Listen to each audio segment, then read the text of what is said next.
real conversations, and some hard truths.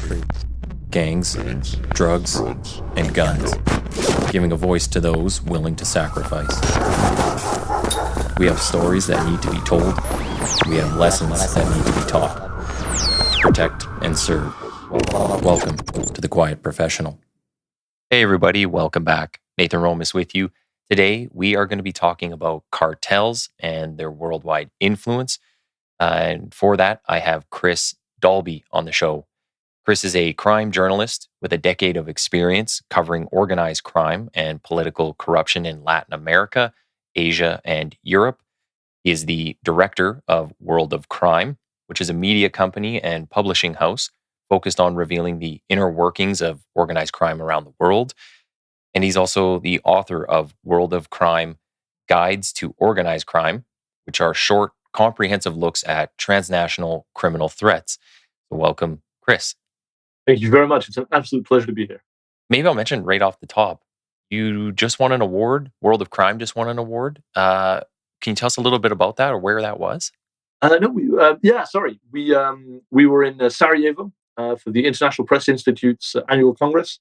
It was very gratifying. We just published our first book, The Guide to the Jalisco Cartel New Generation, and we won an award for the most promising new media in Europe. Very cool. So that was a real confidence booster, like less than 6 months after starting up. Yeah, that's great. And who were the people? You mentioned some people in there. Were they from the Kiev Independent? Yeah. Am I saying that right? Yeah. So you worked a bit with them, or just during that conference? During that conference, part of the deal was that you were mentored by established media figures, and people from the Kiev Independent is like one of the biggest success stories recently in European media. They started just before the war. Obviously, took off with the interest in Ukraine and have become a really successful, sustainable English language media platform. And so they were mentoring me during this process. So to have their very keen eye seem to say that what I'm doing is not too bad was a big confidence. Very cool. Yeah, I you know what? All this stuff's kind of coming at a good time, and you got the new guide out, and man, things are looking up for you. So awesome work. Thank you, I appreciate it. Maybe we'll kind of start just so people can kind of get to know you, and if you could tell us a little bit about yourself and how you got into this world of crime reporting. As they're saying off air, I think a lot of people maybe you're interested in or just wonder in general, how do I go about reporting on transnational criminal networks? So tell us about yourself and how you got into this. Thank you. So I'm Welsh and French. I started my journalism career in Europe, actually as a film critic, so about as far away as you can get from cartels. Then seeing that world was a little bit limited, I moved to China. I worked for the Olympic Games in Beijing in 2008. And then from there, started working, just as a local reporter for whatever media would give me a byline. And then it sort of built from there. I started reporting on foreign affairs, not crime in particular. I would report on crime, when the big stories happen, right? When there's something like El Chapo escaping prison or something like that. Okay. But it wasn't my primary focus at the time. But over time, what I started realizing is that a lot of crime reporting was being done by general reporters. Like there are specialist crime media out there like Inside Crime, but 99% of crime journalism is being done by general reporters without necessarily like an in-depth expertise in organized crime. And that got me thinking, if you look at climate reporters, they have increased like PhDs in environmental law and ecology. They understand the ins and outs of climate change, right? And climate science. Crime is beginning to go that way, but it's a march behind.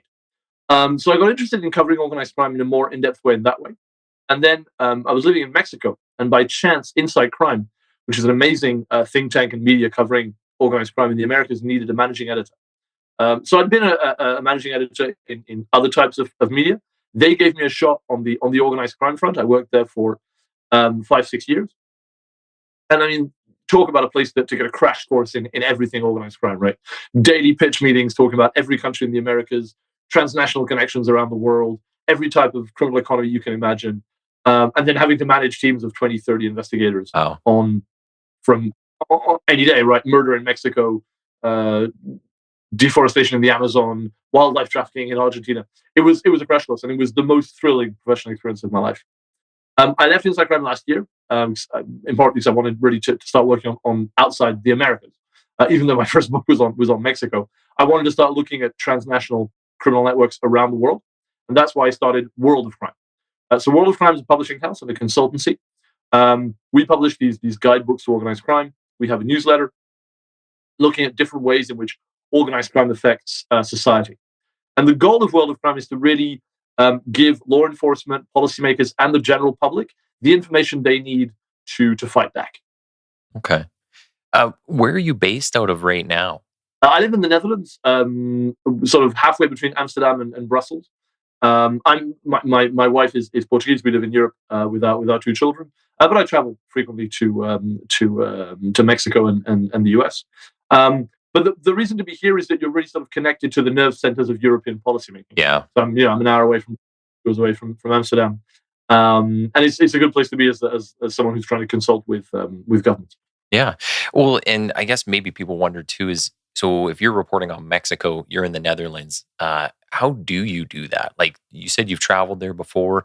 Have you done any kind of like deep embedding with any of these groups, or like do you have sources over there? Like how does one go about researching this topic to get a real in-depth knowledge? Well, I lived in Mexico for 7 years, and all of that time working as a journalist, a lot of the time working on organized crime. So the book is a retrospective of the CJNG's history. So a lot of that reporting was done while I was in Mexico. Okay. And indeed, I visited Mexico several times. I worked with sources who were on the ground in Jalisco, along the U.S. border, and then in different U.S. cities where Mexican drugs are eventually sold. I also worked with sources in China, because the China connection for fentanyl and meth, the chemical precursors that make those synthetic drugs possible to produce in Mexico, is hugely important. Actually, being in Europe is not all that irrelevant, because while Mexican cartels are primarily focused on the US, of course, their connections to Europe for meth, for money laundering, are actually increasingly complex. Yeah. Well, and that's covered a bit in the book too, right? So there are some shipment points between Spain and Netherlands. Then you're looking at like Oceania, Australia, like everybody's involved. Everybody's connected at some degree. Very comprehensive book, and we'll definitely get into that. Just before we do, though, maybe we could talk a little bit about the history of the CJNG, and just kind of, if you could give us like a broad sweeping overview of it, because it's super complicated when you look at all the backstabbing going on, and everybody's like intermarried into families, and like there's just so much. But and I guess a lot of people could go watch Narcos. You'll get a little bit of that in those kind of shows. But this is pretty crazy stuff. So if you could give us kind of a sweeping overview of who the CJNG are and how they came to be what they are today. Of course. I mean, the Game of Thrones level, factions and power plays that you see in Narcos Mexico are similar to what you see with the Jalisco cartel. But Narcos Mexico is set in northern Mexico, right? It's set in the state of Sinaloa, which is where the Sinaloa cartel becomes based, and then in various places along the US border. The Jalisco cartel grows much to the south of that. And they start not in the state of Jalisco, but in the state of Michoacan, where a family of very entrepreneurial avocado farmers called the Valencia family begin growing marijuana, then opium poppy to make heroin, and begin selling that alongside their avocados to more powerful groups to the north. Over time, and I'm skipping a lot here, but over time they begin to be more and more and more ambitious. So the Valencia family, instead of just being sellers and wholesalers of drugs, become their own cartel called the Milenio Cartel. This because it happens around the turn of the millennium. They had worked with Escobar before on sending cocaine to the US. They'd worked with the Sinaloa cartel. They'd worked with the Gulf cartel. So they really had the connections to make a go of it themselves, right? They begin to expand nationally. They begin to have more and more of a presence sending drugs to the US, not just their own meth and heroin and marijuana, but cocaine as well. Until in the mid-2000s, they run into the Zetas. Mm-hmm. The Zetas have become famous for their brutality. They're the ones who really pioneer the worst of the cartel violence in Mexico. Is something that really begins with the Zetas. There's a love triangle that happens between the boss of the Milenio cartel, the boss of the Gulf Cartel, and a third cartel member, which triggers a war between the Zetas and the Milenio Cartel. The Zetas tear into Michoacan, like the avocado growing communities, kill dozens of the Valencia family and their men, and essentially force them into exile. The Milenio Cartel goes cap in hand to the Sinaloa Cartel, Chapo Guzman's Sinaloa, begging to be rescued, basically. They're put to work as meth experts and money laundering experts, but they're also made to create their own kill squad called the Mata Zetas to start taking revenge on the Zetas. So this is quite a complicated pattern of political and drug feuds in Mexico. At the end of the day, the remnants of the Valencia family decide they've had enough of being run by the Sinaloa cartel and start the Jalisco cartel new generation. And those two letters are very important. New generation. It represents a new start for the Valencia family. It's no longer the cartel, it's the Jalisco cartel. They've been kicked out of Michoacan. They've resettled around Guadalajara in Jalisco, hence why the Jalisco cartel, new generation. From there, they begin something that no group in Mexican history has done, which is they want to be everything, everywhere, all at once. They're not content with controlling one part of Mexico. They spread like wildfire, starting wars with anybody who won't collaborate with them, announcing their arrival with banners, moving in force, executing politicians, police, shooting down police helicopters with a rocket-propelled grenade launcher. Yeah. Dropping dozens of bodies, essentially normalizing further the worst horrors of the cartel war. And that remains true to this day. The Jalisco cartel operates in a way that no other group in Mexico operates. They seem to see violence as a basic tool. Over the last decade, from 2013 to 2023, 80% of all cartel-related deaths in Mexico were linked to the CJNG. They either committed those murders or suffered them. That's an astonishing statistic. And when we're talking about the murders, so the numbers are staggering. We're talking in the thousands in a year. So that could be in one state, they have several thousand people being murdered. But it's in the tens of thousands nationwide, every 30,000 and up every single year. It varies a little bit. It has gone down in the last couple of years, but it's still astonishingly high.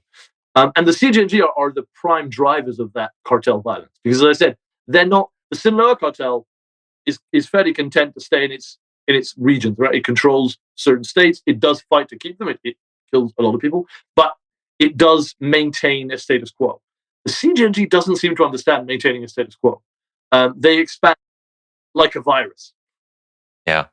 Well, and you know what? One of the things that you kind of lay out when you're talking about the history of it all and in the book is how they kind of progress as entrepreneurs. So yeah, there's all the family stuff, and then everybody seems to be very ambitious. It's quite a crazy culture when you think about it. How nobody's ever content. They're just I need more. But also they grow from cannabis and the opium farmers to they're making the heroin. Then it turns into meth, and now we're into fentanyl. So they're just ever evolving and constantly changing, but they've got these very well established networks now, whereas they didn't have anything, and they didn't have the ports, and they didn't have the roadways all kind of on lockdown. Now they've got it all set up, all the logistics are in place, so when they need to change something, so from I think it was when you're talking about the meth to fentanyl change, that game, they could just basically change the chemicals they're importing. And they go from one drug to another because they have all this stuff already in place. So they're so well established and entrenched. It almost seems like almost an impossible problem to fix. Kind of like you're saying, it's a virus, it's in there. It's very difficult to get out. Yeah, so I think there's 3 points to make here. One, the CJNG has always been fairly forward-thinking. So yes, they start off as these avocado farmers, but they very rapidly become the specialists in synthetic drugs. Very rapidly, so making heroin, which obviously has that a mixture of agricultural and synthetic, then meth, and then fentanyl. They didn't switch from meth to fentanyl. They really sort of added fentanyl to their meth process, and then fentanyl now is the dominant and the more lucrative drug, but they still make meth in high quantities. Yeah. But in the 80s, when that meth boom is happening in the valleys of California, the California Valley, El Mencho, who's the head of the CJNG, he's there. Other prominent guys who 20 years later are going to be CJNG bosses are in San Francisco, in those cities of California, selling their own heroin, learning to make meth. That information is one of the reasons why the Sinaloa cartel welcomed the Millennial cartel once they were kicked out of Michoacan, because they had that synthetic knowledge, and that's what made it attractive to certain members of the Sinaloa cartel. And indeed, the CJ, I mean, all organized crime is flexible, right? Organized crime is the most adaptable business in the world. But the CJNG particularly seem to have a knack for extracting every peso and every dollar out of the areas they operate in. The problem with the way they operate is that it's not sustainable. Okay. So if they control the state of Jalisco, let's look at the state of Jalisco, which is their home ground, right? You would think that there they would try and get in well with the local communities, and have a sort of relationship like El Chapo had in Sinaloa, where they're seen as being of the people. There's a little bit of that in the areas where their leaders live. Yes, they do that because obviously they want to be protected by the community. They don't want people reporting them to the police. But elsewhere in the state and in other parts of Mexico, they have set up a model of extortion, which is simply sucking industries dry. Okay. You're talking about one tequila farmer where they were taking 200,000 pesos a month, and it was just unsustainable for him. $200,000 a month, and that was unsustainable. After a little less than 2 years, he had to quit. No one can afford that amount of payment. It's not proportional. In northern Jalisco, they control areas of cattle ranching, where Jalisco farmers sell live cattle to the U.S. They know exactly how many cattle each producer has. They know the price for a head of cattle, and they take 50% of profits, not revenue, profit. Wow. So the farmers home a pittance, and of course, leaving the industry, leaving the area, often migrating to the US.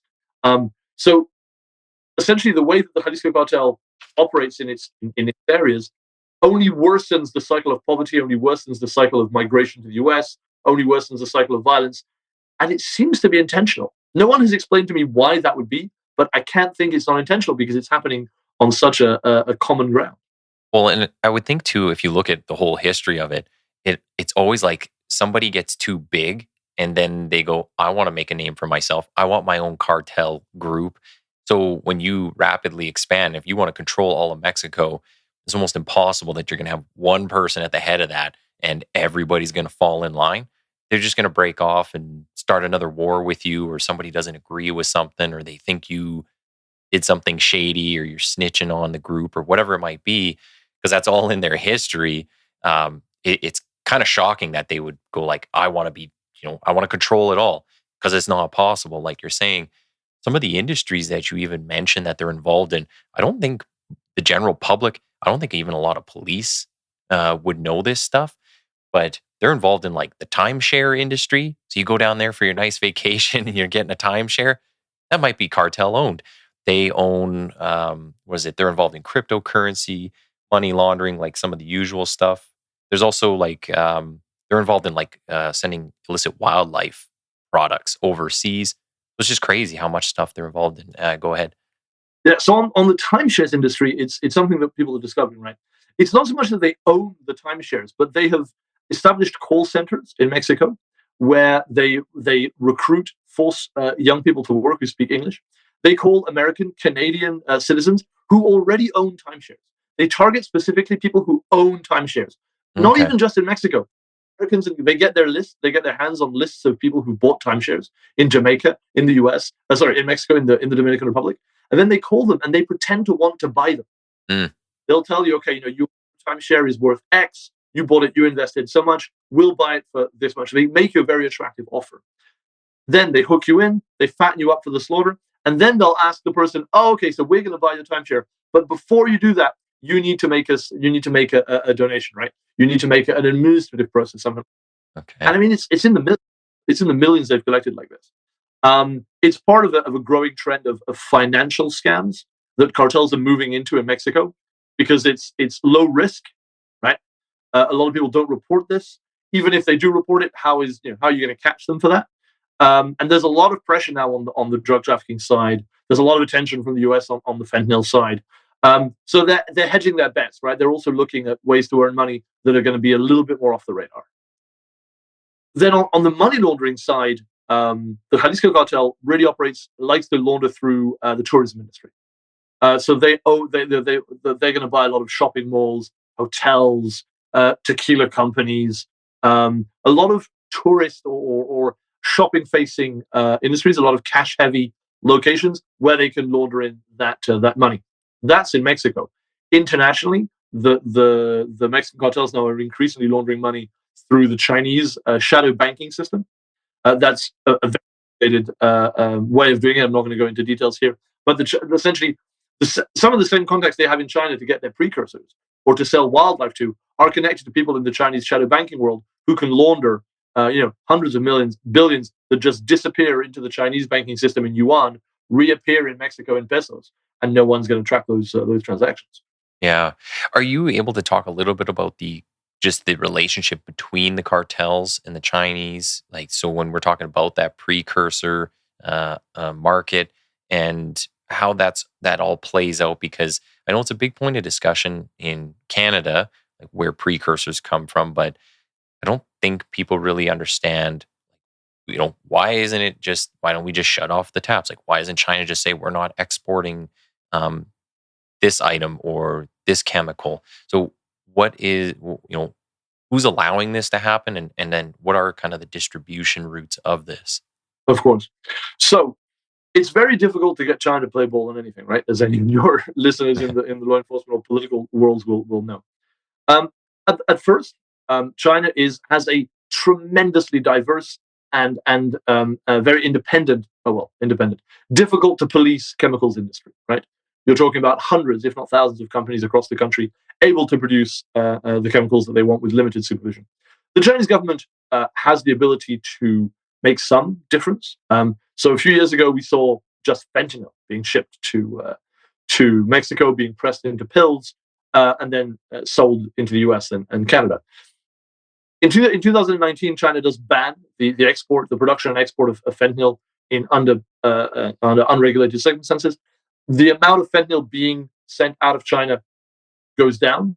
Yeah. But all that meant is that the cartels shifted to buying a wider range of chemical precursors, of which there are many, because there are many different precursors that you can use to make fentanyl, and then essentially making the finished product in Mexico, and then sending that north. One of the big investigations that Inside Crime has done, and Inside Crime has done tremendous work on the whole chemical precursors supply chain. They published one in April and May this year, which I encourage your listeners to read, where they really go into China and look at the evolution of the supply chain. Even when China started cracking down on specific precursors, the cartels just went one stage up the supply chain again and bought what we call precursors, which are the chemicals used to make the precursors you need to make the fentanyl, right? Yeah. So essentially, it's given the vast size of the Chinese chemicals industry, it's very difficult to say, oh, we're going to sanction this company, we're going to sanction this company, because even if that company shuts down, the people behind it are just going to create a new company. The US and Canada have very limited ability to actually arrest or police the people responsible. They can shut down certain bank accounts, they can shut down certain financial flows, but the amounts being talked about can be easily made up in a couple of weeks. Having said that, there is so much pressure now on that China-Mexico relationship that the Sinaloa cartel and the CJNG are looking further abroad. So India has become a reliable source of precursors as well. And we've begun to see companies even in Europe, in the EU, in Germany particularly, sending chemicals to Mexico. Now that there's also cases where the chemicals are not arriving in Mexico, they're arriving in Guatemala, for example, and then being sent north. So it's another way of being off the radar, right? So they've begun diversifying their supply chain routes to try and avoid consequences if that China tap does get shut off eventually. Yeah. Well, and I guess too is, even though you talk about a country like China or maybe even India to an extent, where a lot of people might think it's very hard line, like if the government's going to do something, they're going to shut you down. But there's so much corruption even in there that it's next to impossible for them to even control, right? Because lots of people are taking bribes on the side or getting, letting things go. So there's just like a whole nother element within those countries, the originating countries of a lot of these chemicals. One of the things too is I was wondering, like, how Canada is kind of involved in this. If you could explain, from what you know, where do we kind of fall into these things? Because I hear now that sometimes we're like a source country for like the production of this, so we're like selling more than we're maybe bringing in. But what's your experience with Canada's involvement when it comes to having precursors come in and being a producer of things? I know lots of stuff goes through Vancouver down to Australia. Kim Bolan with Vancouver Sun, she just did a big report on that. So there's lots of eyes kind of on this now. People are starting to take notice of things. But what's your opinion of where does Canada fall in this whole scheme of things? Of course, the full understanding of Canada's role, I think, is becoming clear. I agree with you. I think now more than ever in the last 12 months, there's been more and more attention paid to this. Canada originally was a regular source destination for Mexican drugs, going back to the cocaine days and methamphetamine and fentanyl. With the Hells Angels, with the Rizzuto crime family, with Mafia in Montreal and Calgary. There were markets there for Mexican drugs. So we do see those networks in the 90s, early 2000s, with the Sinaloa cartel in particular. So those networks existed. Then, what I think the US was beginning to see a lot of entry of chemical precursors, of fentanyl being sent in from China, either by container, either by direct mail. The US begins to close off the tap 2015, 2016, 2017, as the fentanyl crisis begins to grow in amplitude. Canada was the obvious next place to look at. And the port of Vancouver, especially with a massive Chinese community, extensive money laundering presence, extensive presence of Chinese triads. It's a city that Mexican cartels are also present in for at least as intermediaries. It was an obvious place for chemical precursors to. So we know that chemical precursors have entered Canada and then been sent to Mexico to make the finished product. The extent of which, the percentage of, comparing with the amount that enters Mexico, I would imagine is fairly small, but it still represents a significant threat. Then last year, I did an interview with a cartel source who says, and I saw this published in other media as well, that the Sinaloa cartel, particularly the Chapitos, so the sons of Chapo. Okay. So El Chapo has to prison, was extradited to the US, life in jail. His sons, 4 of them, now 3 because one of them was also arrested, Ovidio, issued a temporary freeze on the production of fentanyl because it was too much pressure from authorities.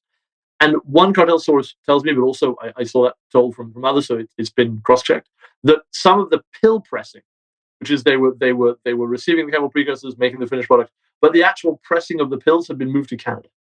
More detail than that I don't have. But that essentially to escape US heat, they'd moved certain fentanyl production, like the finished product, to parts of Canada. Because, as I said, the attention is lesser there. Yeah. That's heating up. I think that certainly got attention in among Canadian law enforcement. There's been some very successful joint operations between the RCMP, the FBI, Mexican enforcement, particularly Project Python in 2019 and 2020, which brings down a bunch of CJNG members in particular. And then earlier this year, Operation Dead Hand. Operation Dead Hand tracked how trucking companies were being used to move fentanyl and meth from Mexico to the US, switching companies in California, and then sending that to Canada. So I think we should see a continued acceleration of Canadian awareness and Canadian action against the drugs being sent by Mexican cartels. That's the positive, that I think there's an awareness that's going to grow. The negative, of course, is that while this happens, more and more Canadians are dying from opioids. Yeah. And in are particularly a Canadian problem. Alberta this year has seen a rash of opioid deaths. Nothing compared to the thousands in the US, of course, but still several dozen people dying. And they find fentanyl being mixed in with benzos. Yeah. Now, the problem with that is that there are specific chemical names that you can find. The problem with that is that when you mix fentanyl with benzos are resistant to Narcan. Narcan is the remedy that is used to help people who are having an overdose and save their lives. Benzos are resistant to Narcan and its molecule naloxone. So when you have people having an overdose from a fentanyl benzo mix, that Narcan, that naloxone is going to be much less effective, and that's something that I think Al is grappling with right now. Yeah, I think we were sent a notice about that. I want to say a month ago, maybe two, that had some incident out east, and there was like they're saying like, hey, just be aware this is out there now, and naloxone might not save your life. Like we need to start getting people, right to the hospital as quick as possible. Um, Man, it's Canada. Just stop being the weak underbelly to the US.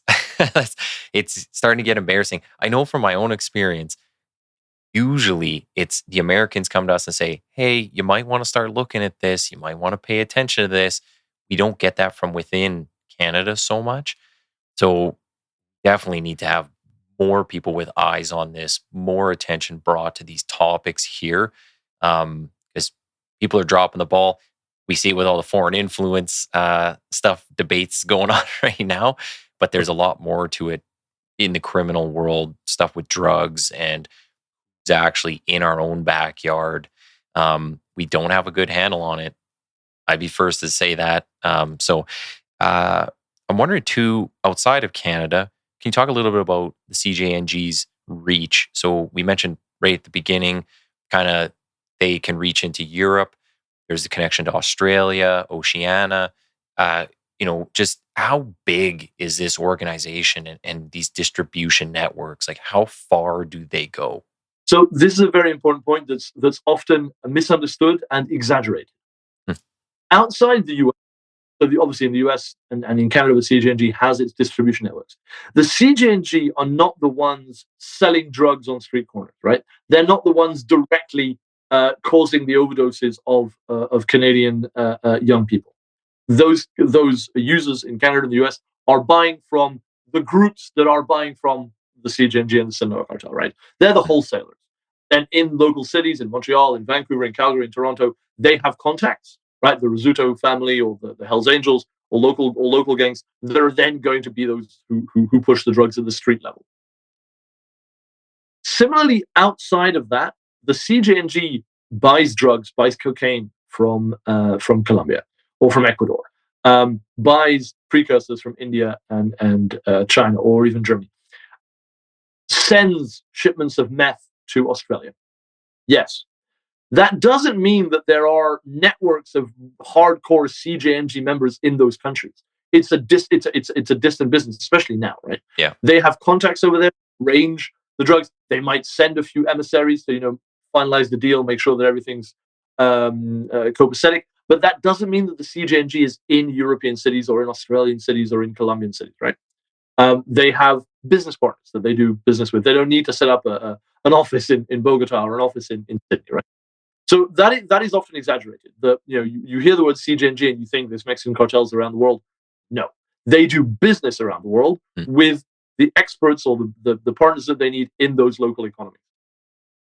So their distribution network is huge, but it's not their own people who are running that distribution network around the world. Okay. Yeah. And you explained that very well for the Australian side, right? Like they sell to a lot of the bikers there, so the Hells Angels and some of the other groups that are there, and then they pass it further down the line. They're doing the distribution, or maybe they're selling it themselves. We see that here in Canada too. There was an article put out by like a super small publication. I couldn't even tell you off the top of my head, but it basically said the cartel was selling to Red Alert, or they were connected somehow. Yeah. And Red Alert is like our lowest of the low street gang. And I remember even some of the police officers I talked to at work, and they're like, this is bullshit. Like, there's no way the cartel is involved with Red Alert. It's like, it's not saying that they are, like you're saying, they don't have a guy standing here in Edmonton or somewhere in Canada who's handing it to the guy on the corner who's then selling it. They sell it to somebody in the middle, like a Hells Angels type group, Yeah. Brothers Keepers, United Nations, whoever, who then sell it to that person on the street. It's all interconnected. It could be a degree of separation or two, but they're getting it from somewhere, right? So there is the connection, and I think this is where people kind of lose sight of what's actually being, people are trying to educate them on. I think that's a good part, and I think you bring up some really good points. It's not necessarily, the Mexican national is standing right there on the street corner selling it on behalf of the cartel. It's friends and distribution networks that they use to get this stuff out there. With Red Alert, I mean that's pretty well understood. I think your contacts are right. I don't think the Mexican cartels are selling directly to Red Alert because the relationship between the Hells Angels and the Red Alert is pretty well mapped, right? Yeah. And the Hells Angels have always been one of the main middlemen for the cartels in Canada, like always, to this day. In the 2010s, obviously you have an Italian mafia presence. You have they have the Red Scorpions in Vancouver, but then what's called the Wolfpack era in Canadian organized crime, where you have after the death of Vito Rizzuto, you essentially have a sort of a cartel of sorts of different types of Canadian organized crime who come together and buy wholesale to drop the price of drugs. And that allows the Sinaloa cartel and then the CJNG to diversify their contacts in Canada, sell to whoever they want. So at that time, I don't know this to be sure. You'd have to speak to Peter Edwards and Luis Najera, who wrote the Wolfpack book. But at that time, we do know that the Sinaloa cartel in particular begins pushing drugs, has enough drugs warehoused in Canada to sell to smaller groups. So at that time, those contacts, like at levels below the Hells Angels or below the Rizzuto crime family, might have been happening. So there you might have started to see relationships between smaller groups and like one cartel guy who becomes their wholesaler, right? Yeah. And they get drugs directly from him. So that Red Alert level relationship might have started happening like during that Wolfpack era. But after that ends, I think we've returned in Canada to a more hierarchical, like wholesaler being the cartels, middlemen being like distributors being Hells Angels or adjacent, and then your local gangs like Red Alert. Yeah, it wouldn't surprise me if there are some remnants of that direct buying from the Mexican cartels. One thing that needs to be made clear is yes, you're right. It's not a Mexican guy standing on the street corner and being afraid of Mexican immigrants because they're all drug traffickers, they're all drug pushers. That's a destructive narrative. Yeah, there are of course huge challenges with illegal migration, but we have to be accurate about the role that is played in the way that migrants are sometimes criminalized. But there are Mexican diasporas, particularly in the US, where you see like diasporas from Sinaloa or diasporas from Jalisco or diasporas from Michoacan in specific parts of the US, even like fairly rural or small town America. And then within a community of hardworking citizens, you might have a couple who have connections to the drug traffickers in that part of Mexico and begin making drugs locally, having a meth lab locally or pressing pills for fentanyl locally. So that could happen. So it is more complicated than just, CJNG, Hells Angels, local gangs, but it's not usually CJNG to Red Alert. Yeah. Well, and one of the things when I talk to a lot of like the analyst types and people even within our own organization, I think they always think everything's like a nice Christmas tree. And it's just there's one at the top and then there's a couple and then it just goes out. And the way the world is now, it's literally a spider web overlaid of another spider web. And, everybody brings like their own specialty to the group. They might be really good at logistics and getting things over the border. One other person might have all those contacts in Colombia or Mexico. And they come together, they'll pool money to go in and buy like a bigger load of drugs, right? So they're putting it together. They're friends for the day. And, they all got something to benefit from. So they're working together. But that could change overnight. And we see that quite often you lay it out in the whole history of the CJNG, like sometimes these people just wake up on the wrong side of the bed and they just kill a whole bunch of people. And I think that's kind of hard for some people to grasp is like how it's just very out there in space sometimes. Like one guy can be with one group and the next day is with another and the next day is with a third group. And it's like, well, how can that be? And like, because he serves a purpose. He serves a purpose today for whatever group he's with. And he could be on the run because he's going to get killed by this one group or, he's on the outs for whatever reason with this other one. So he needs protection. As long as he serves a purpose to somebody, they'll protect him. How long that's for is up for debate. Yeah, no, I think it's really interesting when you talk about the dynamics of stuff because it's a giant mess a lot of the times. But there definitely is like there can be a hierarchy, like you're saying, where somebody is still selling it. They're the big dog at the top, and then they got to get it down to somebody on the street level. So how that plays out kind of shows you like a little bit of a hierarchy, maybe in a distribution world, but in other worlds, it might not hold true necessarily. Oh, Yeah. So the CJNG, by its nature, is very horizontal. hmm. So yes, you have El Mencho, right, their kingpin, who nobody has seen or heard from since 2016, to be confirmed. Some people believe he's dead. I don't. I think you wouldn't be able to keep a lid on that. But then below that, he has lieutenants who are very trusted and who run either specific wings of the group, have specific functions. So they might be money laundering experts. They might be the chemical precursor guys. They might be the enforcers who go into places and actually drop bodies. Below them, you have the plaza bosses, right? So the guys who are going to run CJNG operations in one city or in one state or at one point of the U.S. border. Then below them, you have the specialists. Mm-hmm. And indeed, as you said, specialists, you're going to have money laundering. You're going to have experts in specific kinds of money laundering, in recruitment, in procuring weapons, in producing fentanyl, in distributing fentanyl. Then they're going to they're going to move that drug to like a distribution spot. So that might be, for example, let's look at Houston in America. It's the one I've looked at most, or San Diego. And you're going to have a real CJNG member who's running distribution and warehousing in those cities. So he might be stocking, a few tons of cocaine, a few hundreds of thousands of fentanyl pills at a time, to then distribute them to where they need to be. Maybe there's a bit of pressure from authorities, so he backs off for a little bit, warehouses a bit more, and then moves that out. He's in charge of that. Then below that, you've got people handling money. Those guys might be working for cartels at the same time. There's evidence of that in Chicago in particular, where financial operators for the cartels were working for the Sinaloa cartel and the CJNG cartel at the same time. The cartels knew it, but they weren't going to kill them because they were the only guys with those skills, right? Yeah. How to launder that money. They would in Chicago in laundrettes, in laundry places, and they were laundering money for different groups at the same time. As long as everybody got their money, everybody accepted that those guys were too precious to try and monopolize, right? And then even below that, when you want to repatriate that money to Mexico, it's going to involve plenty of different shops and black market experts and crypto experts who are not CJNG members, but they're contractors, so to speak. Yeah. You really see it like a real business, right? There's areas of your business that are your core business, and you have employees, and then there's parts of your business that you don't have the resources or investment to control that area, so you contract it out. It's the same with cartels. As you said, it's a web on a web on a web.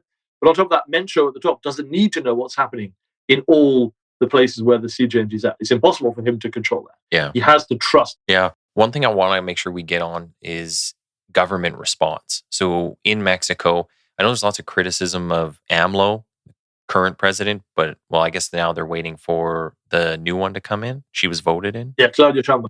Yes. So what's been kind of the government response to this CJNG group, their like exponential growth, and are they doing an effective job? I guess I could ask, but I think we know the answer to that. I think the Mexican government fully recognizes the CJNG is a particularly virulent threat. Responsible for a large percentage of the fentanyl that enters the US, still less than the Sinaloa cartel, responsible for a overwhelming majority of cartel-related killings in Mexico, expanding across the country and starting fights everywhere it goes.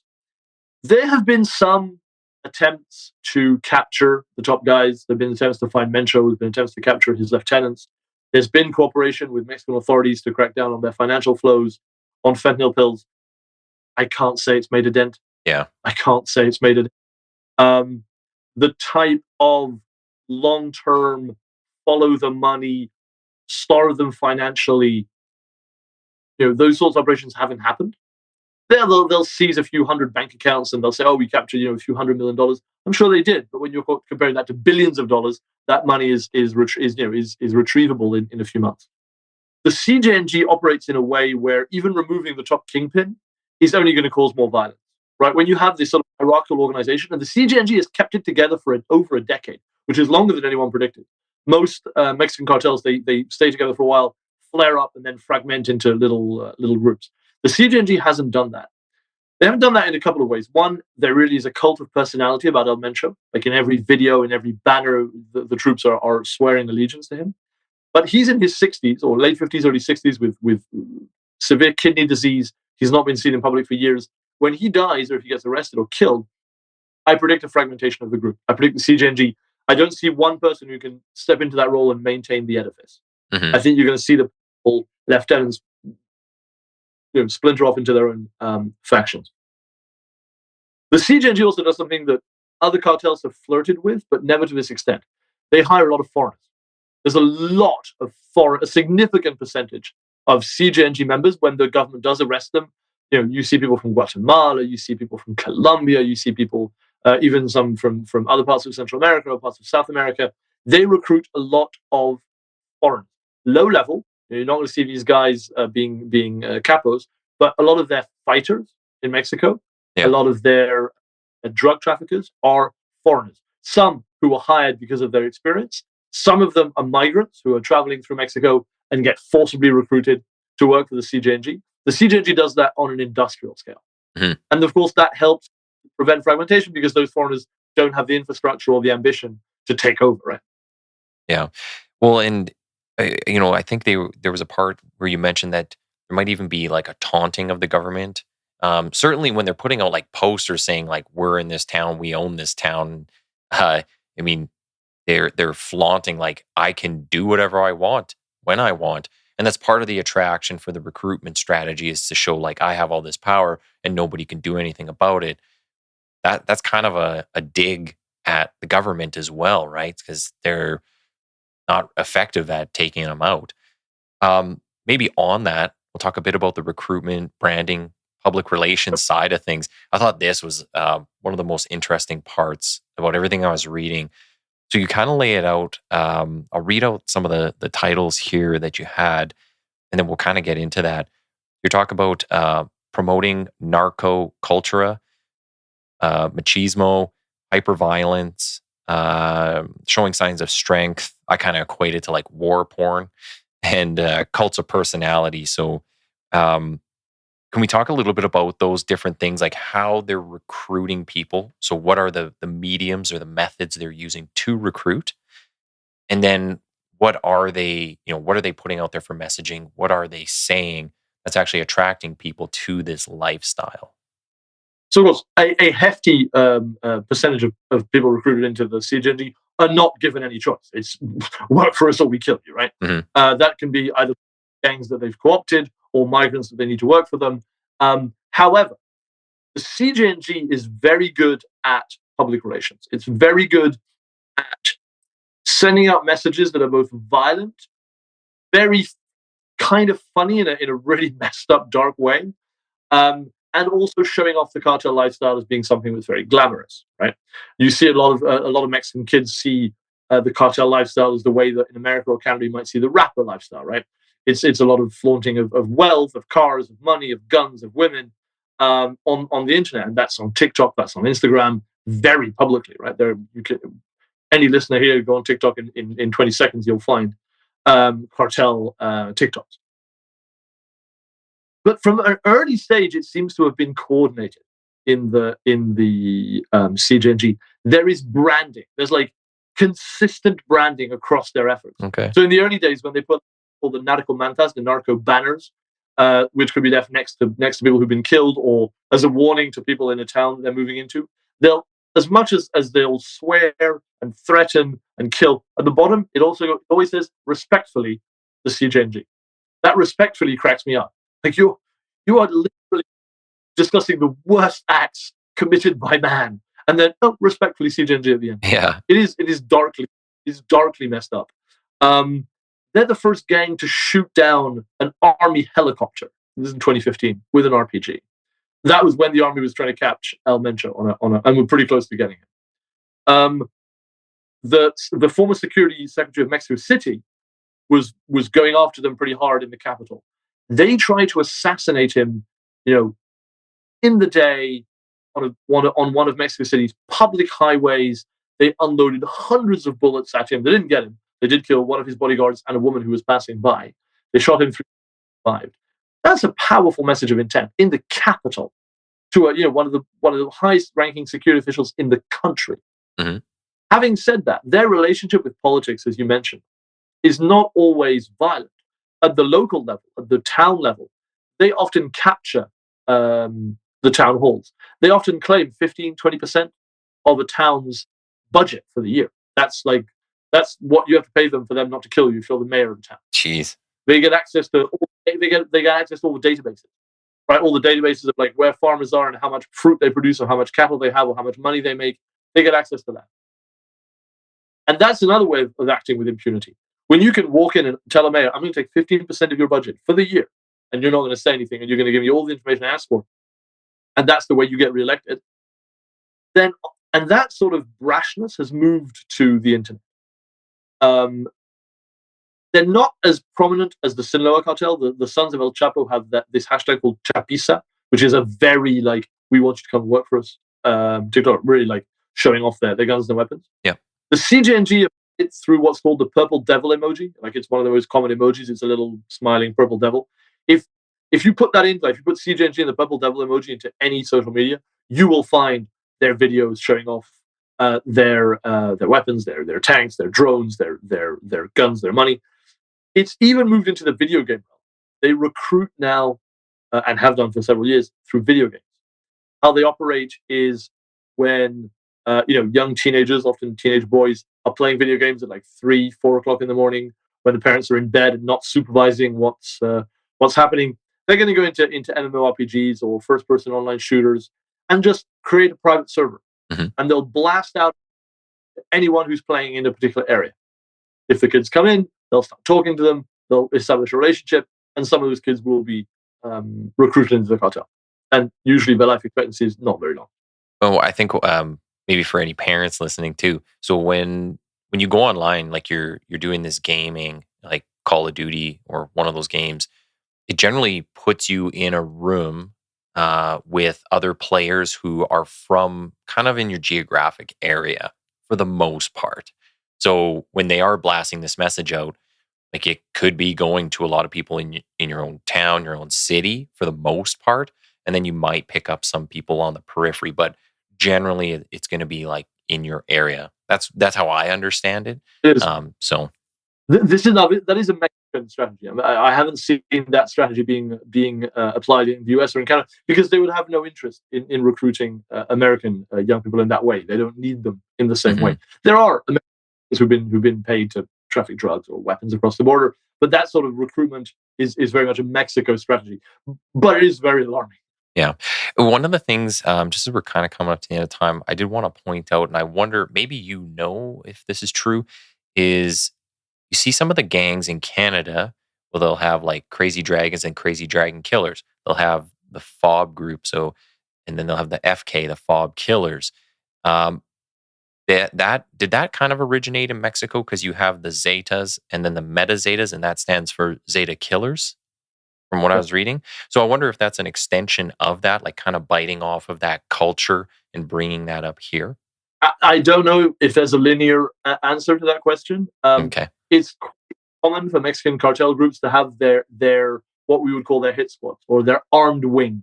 The Mata Zetas were a response to the Zetas attacking the Sinaloa and the Jalisco and the Milenio cartel, right? So they formed this squad, which was made up of a lot of people who would go on to found the CJNG. And they called themselves the Mata Zetas because they were taking the fight to the Zetas, which nobody was doing really at the time. But even when the CJNG becomes the CJNG, they create two groups, Grupo Delta and Grupo Elite. And they're their two armed wings. They're the two groups of paramilitary, often with military experience, with heavy caliber weaponry, who are going to move into an area and take on any local gangs who are resisting. The CJNG has actually evolved. The CJNG has drone units, with drone, military-style drone patches on their uniforms, called the droneros, who are, dropping C4 from the skies onto communities where their enemies are. If they haven't killed a ton of people with it, but it's a hell of an escalation of the cartel warfare style that you now begin to see, drone-borne explosive being dropped. And as a weapon of terror, it's pretty scary. There's even been some rumors of chemical weapons being used in Mexico by the CJNG. I think that is an exaggeration, but that they would be flirting with that wouldn't surprise me. Yeah, man, that's a crazy world. We are just kind of coming up to the end here. I want to give you a chance just to make sure you say any kind of new projects on the go. So you have the one book out. What's kind of next for you? What's on the horizon?